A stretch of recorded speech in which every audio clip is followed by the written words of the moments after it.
Olá, queridos e amados irmãos, tudo bem com vocês? Eu me chamo Bianca, para quem não me conhece. Hoje eu vou trazer uma palavra para cada um de vocês, falando um pouquinho a respeito do amor de Deus para com cada um de nós e a importância de não esquecer quem é Deus. O livro que a gente vai abrir é em Deuteronômio, capítulo 6, versículo do 1 até o 25. Eu vou ler aqui e a gente vai falar um pouquinho sobre essa leitura, tá? Então vamos lá. Nesse capítulo está falando um pouquinho sobre os preceitos do amor de Deus. Esses são os preceitos, as cerimônias e as ordenações que o Senhor vosso Deus me mandou ensinar-vos, para que observeis na terra, a qual estáis para passar, a fim de tomar posse dela. Para que temas o Senhor teu Deus e guarde todos os seus mandamentos e preceitos, que eu te intimo a ti e aos teus filhos e netos, durante todos os dias da tua vida, a fim de que se prolongue os teus dias. Ouve, ó Israel, e cuide de fazer o que o Senhor te mandou, para que te suceda bem e te multiplique mais, como o Senhor Deus de teus pais te prometeu, numa terra que mana leite e mel. Ouve, ó Israel, o Senhor nosso Deus é o único Senhor. Amarás ao Senhor teu Deus de todo o teu coração e de toda a tua alma e com toda a tua força. E essas palavras que hoje eu te intimo estarão no teu coração. E tu as ensinarás aos teus filhos, e as meditarás sentado na tua casa, e andando pelo caminho, e estando no leito, e ao levantar-se, e as atarás à tua mão como um sinal, e elas estarão como um frontal diante dos teus olhos, e as escreverás sobre o liminar e sobre as portas da tua casa. Ali, a partir do 10 até o 25, vai falar bastante a respeito de não esquecer de Deus. Quando o Senhor teu Deus te tiver introduzido na terra pela qual jurou os teus pais Abraão, Isaque e Jacó, e te tiver dado grandes e excelentes cidades que tu não edificaste, e casas cheias de todos os bens que não fabricaste, e cisternas, e não abriste, e vinhas e oliveiras que não plantaste, e comeres e te fartares, abstente cuidadosamente de esquecer o Senhor que te tirou da terra do Egito, da morada da escravidão. Temerás o Senhor teu Deus, e só a ele servirás, e jurarás pelo seu nome. Não seguireis os deuses estrangeiros de nenhuma das nações que estão à roda de vós, porque um Deus zeloso, o Senhor teu Deus, está no meio de ti. Não suceda que o furor do Senhor teu Deus se acenda contra ti, e te extermine da superfície da terra. Não tentarás o Senhor teu Deus, como o tentaste no lugar da tentação. Guarde os preceitos do Senhor teu Deus, e as leis e as cerimônias que te prescreveu, e faze o que é agradável e bom diante do Senhor, para que te suceda bem, e para que, entrando, possuas aquelas terras excelentes pelo qual o Senhor jurou a teus pais que exterminaria diante de ti todos os teus inimigos, como disse. E quando teu filho amanhã te perguntar, dizendo: que querem dizer essas leis e cerimônias e ordenações que o Senhor nosso Deus nos escreveu? Tu lhes dirá: nós estávamos escravos do faraó no Egito, e o Senhor tirou-nos do Egito com mão poderosa. E à nossa vista fez o Egito milagres e grandes prodígios contra o faraó e contra toda a sua casa. E tirou-nos de lá, para nos fazer estar de posse da terra, pela qual tinha jurado a nossos pais. E o Senhor mandou-nos que observássemos todas essas leis e que temêssemos o Senhor nosso Deus, para que nos suceda bem durante todos os dias de nossa vida, como sucede hoje. E ele será misericordioso para conosco, se guardarmos e observarmos todos os seus preceitos, na presença do Senhor nosso Deus, como ele nos mandou.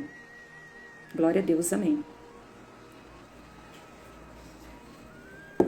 Então aqui fala bastante a respeito dos 10 mandamentos, que é a lei, né? A lei lá de Moisés. Muitas pessoas colocam a respeito a vinda de Jesus Cristo já na situação do Novo Testamento, onde foi desconsiderado ali os mandamentos de Deus. Só que isso nunca aconteceu, isso nunca ocorreu. Na verdade, a palavra de Deus, desde a época dos fariseus e escribas, ela tem sido, de uma certa forma, contornada, ela não tem sido seguida.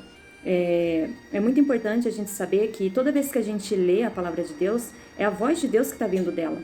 Às vezes a gente vê alguns líderes religiosos, algumas pessoas, né, no mundo falando que, olha, e pessoas conhecidas que puxam massas, né, que estão aí preparando muitas pessoas para Deus, sabe? Falando que o que tem na Bíblia não é tão importante. Não, a coisa mais importante tanto para qualquer pessoa que é veículo para levar a palavra de Deus para qualquer ser humano nessa face da terra, ela precisa se basear sempre na palavra de Deus, sempre. Toda situação que acontecer na nossa vida, seja ela no âmbito pessoal, no âmbito profissional, no âmbito social mesmo, todas essas situações, tem sempre um versículo, tem sempre uma orientação de Deus para cada um de nós que está dentro da Bíblia. Então, a gente precisa buscar a palavra de Deus, a gente precisa viver a palavra. E a palavra, ela não se adequa a gente. Hoje a gente vê muita situação de inclusão, né? A gente, às vezes, pessoas que não têm muito conhecimento da palavra de Deus, que nos últimos dias a Bíblia traz isso, que haveria muitas diferenciações da igreja, muitas pessoas que trariam muitas pessoas a errar, influenciar de certa maneira pessoas, né? Porque a Bíblia, ela não é inclusiva. Quando Jesus diz para que cada um sigamos a Ele, Ele diz: largue seus pecados, largue seus desejos e me siga.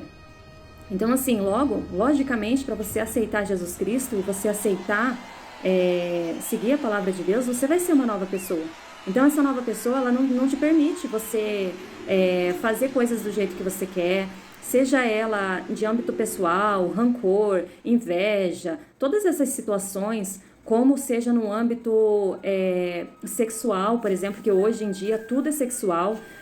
Às vezes a gente vê situações de pessoas, olha, a igreja não inclui, não está isso na Bíblia, o amor ao próximo, Deus ama a todos.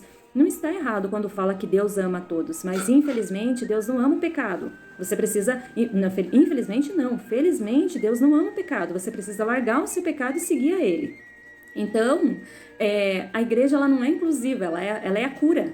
Ela faz a cura das pessoas. Quando a gente inverte isso, é muito perigoso, porque a gente desvia muitas pessoas. E a igreja, ela não tem que se modificar para aceitar pessoas. A igreja é um lugar de cura. Você vai chegar lá, ninguém vai ter preconceito contra você. Mas, sim, a verdade liberta. Então, toda vez que alguém está em pecado, e isso eu não digo, pessoal, questão de sexualidade, a gente vê aí situações familiares, pessoas em conflito, pessoas por dinheiro pisando em outras pessoas, a área da corrupção, pessoas sendo corruptas, apoiando pessoas corruptas. A gente precisa, sim, sermos diferentes, sermos retos, o máximo que podemos. Claro, a gente é falho, a gente erra, somos pecadores, somos. Só que quando a gente dá o âmbito de ser cristão e seguir a palavra de Deus, para quem que a gente está fingindo? Como que a gente vai seguir a palavra de Deus e vai agradar o mundo? E desagradar a Deus? Aqui essa palavra, ele está dizendo para a gente não esquecer dele. Para a gente confiar somente nele. E para principalmente seguir o que foi dado de lei. Então, os 10 mandamentos, eles nunca saíram fora do âmbito correto que se é. Claro que Jesus Cristo veio até aqui, só que Jesus Cristo falou: perdoa o seu pecado. Só que para se perdoar um pecado, precisa se arrepender. E quando alguém se arrepende, ele não quer repetir. Não é alguém que entra na igreja, olha, eu quero ir na igreja, mas deixa que a igreja precisa me aceitar. Não é assim. Deus não nos aceita assim. Ele nos ama, mas ele não aceita a gente dessa maneira. A gente precisa mudar, a gente precisa se arrepender. Então, é essa palavra que eu gostaria de deixar para vocês. É muito importante que aqui ele insiste bastante no dever que o homem tem de amar a Deus. E é um dever, a gente precisa amar a Deus. E quando fala em amar a Deus, irmãos, é amar a Deus acima de todas as coisas. É amar em cima de um esposo, é amar em cima dos próprios filhos. Igual vocês veem o exemplo de Abrão, que depois, se tornou Abraão. Deus pediu ali naquele momento para testar a fé dele, o filho dele, para que ele levasse ao monte e oferecesse como sacrifício. E o que Abraão fez naquele momento? Ele sentiu aquele dor no peito porque era o único filho dele e ele já tinha idade avançada. Mas o que ele fez? Ele foi obediente. Ele honrou e ele amou a Deus acima de tudo. Tanto que ele foi levando o filho dele a sacrifício. Então, a gente precisa realmente refletir. A gente precisa amar a Deus acima de todas as coisas. Onde um ensinamento que Deus nos traz muito, muito claro é que as pessoas, elas sempre vão nos decepcionar. As pessoas vão sempre. Mas Deus não é homem para mentir. Então, ele é a única pessoa, ele é o único Ele é nosso tudo, que a gente pode sempre confiar. Então eu queria deixar essa palavra para vocês. Eu queria deixar aqui bem claro também que os 10 mandamentos desde sempre precisam ser seguidos. Não tem a questão de que Jesus morreu na cruz e depois que ele morreu na cruz, que eu já ouvi em alguns vídeos na rede social aí, e que eu não concordo, porque amar a Deus sobre todas as coisas, honrar pai e mãe, não furtar, não adulterar, não matar e muitos outros aí, resguardar o sábado, que o sábado foi criado por Deus para ser aquele dia que é o dia dele de consagração, que a gente lembra dele, que a maior sensação que a gente tem é que cada vez mais o mundo vai tentar apagar toda essa verdade bíblica. O mundo vai estar sempre batendo contra ela. Mas se existir uma pessoa que entenda a Bíblia e renegue a si mesmo e siga Deus, isso não vai ser difícil de você entender, porque a sabedoria de Deus, uma vez que a gente tem, não fica difícil da gente sempre seguir o caminho dele. Claro que a gente vai ser sempre as pessoas diferenciadas, as pessoas fanáticas, as pessoas que são preconceituosas. Só que Deus cura o aleijado, Deus cura uma doença, Deus cura um vício, seja lá de alcoolismo, seja de drogas. Deus cura uma escolha sexual que a pessoa faz. Se a pessoa é homossexual, se a pessoa é bissexual, o que ela seja. A Bíblia ela não tem preconceito, ela tem verdade.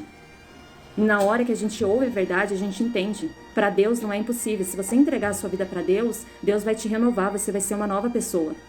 E com certeza Jesus Cristo está aqui perto de nós, fazendo isso tudo se tornar possível. Então eu queria deixar essa palavra para vocês e comentem se vocês se sentirem à vontade, se quiserem dizer alguma coisa do que vocês sentem a respeito dessa palavra. Eu chamo cada um de vocês para lerem essa palavra também e deixarem aqui uma opinião a respeito, porque é muito importante. Povo de Deus, vamos se unir, vamos fazer uma corrente e vamos cada vez mais evangelizar e chamar pessoas, porque Deus está esperando isso de cada um de nós. Que Deus os abençoe, fiquem todos com Deus e até a próxima.